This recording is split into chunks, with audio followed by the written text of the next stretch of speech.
प्रामाणिकता, शुद्धता आणि पारदर्शकतेचे प्रतीक म्हणजेच रतनलाल सी बाफना ज्वेलर्स, जहां विश्वास की परंपरा।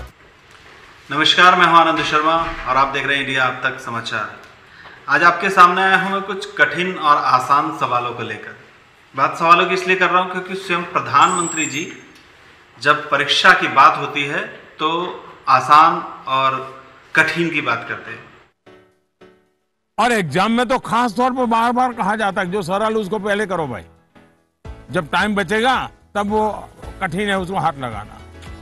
लेकिन पढ़ाई को लेकर मैं समझता हूं ये सलाह आवश्यक नहीं है और उपयोगी भी नहीं है।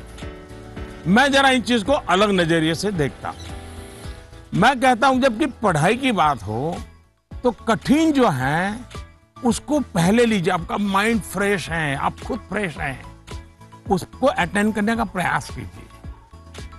जब कठिन को अटेंड करेंगे तो सरल तो और भी आसान हो जाएगा। देखिए, कठिन और आसान के चक्कर में आप मत उलझिए। आप अगर कठिन प्रश्नों की तरफ देखते रहेंगे तो आसान सवाल आपसे छूट जाएंगे, ऐसा लोग कहते हैं। और आप कठिन सवालों में उलझे रहेंगे तो सरकार से आप कोई सवाल नहीं पूछ पाएंगे। तो कठिन सवालों को छोड़ दीजिए, फिलहाल ये पूछिए उनसे कि कठिन सवाल आखिर है क्या। कठिन सवाल है अभी कोरोना, कठिन सवाल है अभी बेरोजगारी, कठिन सवाल है बढ़ती हुई महंगाई। प्रधानमंत्री जी कहते हैं कठिन सवालों को आप हल कीजिए और आसान सवाल सबसे आखिरी में हल करने हैं। साहब, आप कठिन सवालों में अगर उलझे रहेंगे तो आप बेरोजगारी, कोरोना से रिलेटेड परेशानियां, इन सब चीज़ों से का सवाल आप सरकार से नहीं पूछ पाएंगे।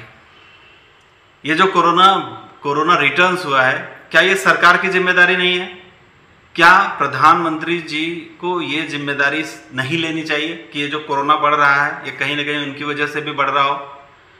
बड़ी बड़ी रैलियां कर रहे हैं कोलकाता में, आसाम में, बिहार में, तब उन्हें कोरोना याद नहीं आ रहा था क्या? क्या ये कठिन सवाल नहीं है आप लोगों के लिए? जरा सोचिए, आप सब सोच के देखिए। और मैं इंडिया अब तक न्यूज की ओर से आपसे कहूंगा कि आप कमेंट में बताइए मुझे कि क्या ये कठिन सवाल नहीं है कि प्रधानमंत्री जी आप लोगों को ये बता रहे हैं कि आप कठिन सवालों में उलझे रहिए और आप आसान सवाल सबसे लास्ट में पूछिएगा।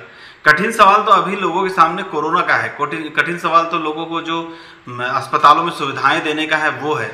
तो क्या प्रधानमंत्री जी को ये नहीं चाहिए, क्या केंद्र सरकार को ये नहीं चाहिए कि सबसे पहले देश का ये कठिन सवाल हल किया जाए?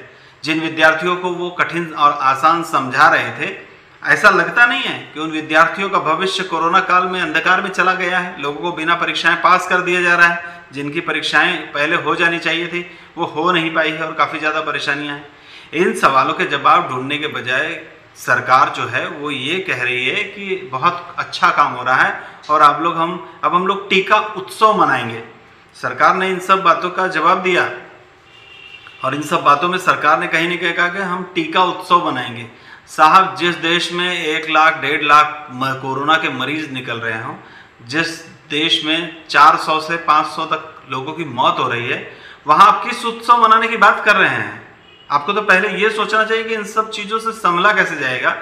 कई सारे मंत्री हैं, कई मुख्यमंत्री, अभी हाल ही में लीजिए, मुख्यमंत्री जो हैं उत्तर प्रदेश के योगी आदित्यनाथ, वो कोरोना पॉजिटिव व्यक्ति के साथ बताए जा रहे थे जिनको कोरोना, क्या उन्होंने अपना टेस्ट कराया?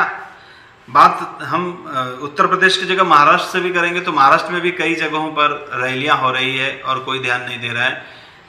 अभी फिलहाल महाराष्ट्र में लॉकडाउन चल रहा है। अजित पवार 2 दिन पहले एक सभा को संबोधन कर रहे थे, जबकि वो गैर कानूनी है। लोगों को आप सड़कों पर दुकान नहीं खोलने दे रहे। लोग जो छोटे व्यापारी हैं वो कहीं ना कहीं निम्न स्तर पे जा रहे हैं। उन सब के लिए कानून है और आप लोगों के लिए कानून नहीं है क्या?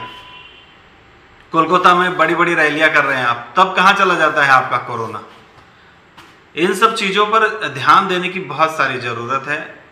उत्सव मनाइए, लेकिन तब मनाइए जब आप उत्सव मनाने के लायक हो। आज आप उत्सव मनाने के लायक नहीं है, आज तो आपको शोक मनाना चाहिए।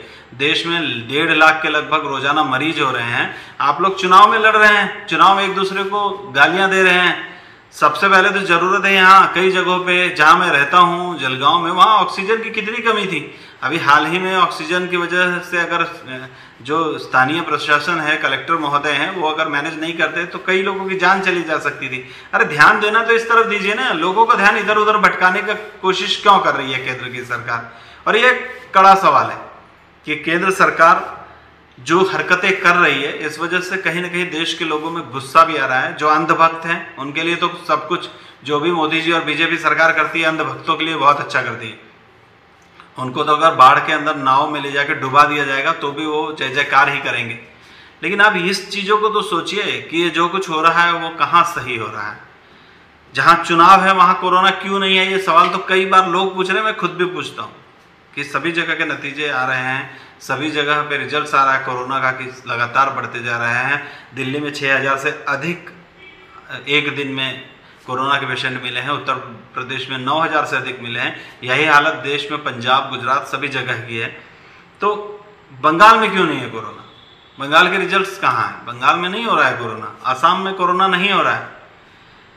देखिए, कुल मिलाकर अपनी अक्ल लगाओ, दिखावे पे मत जाओ, जो करना है आप लोगों को कीजिए, लेकिन सरकार से सवाल पूछना मत भूलिए। सरकार कठिन और आसान इसमें आपको उलझा देगी। हमेशा जो आपको आसान लगता है वो सरकार से जरूर पूछिए, सरकार के प्रतिनिधियों से जरूर पूछिए।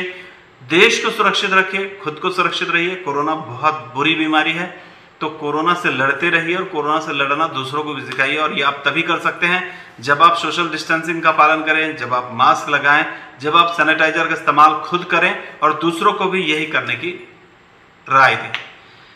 आप आशा करता हूं कि आप लोग अब सरकार से सवाल जरूर पूछने के लिए तैयारी करेंगे। कठिन और आसान के चक्कर में मत रहिए। जय हिंद।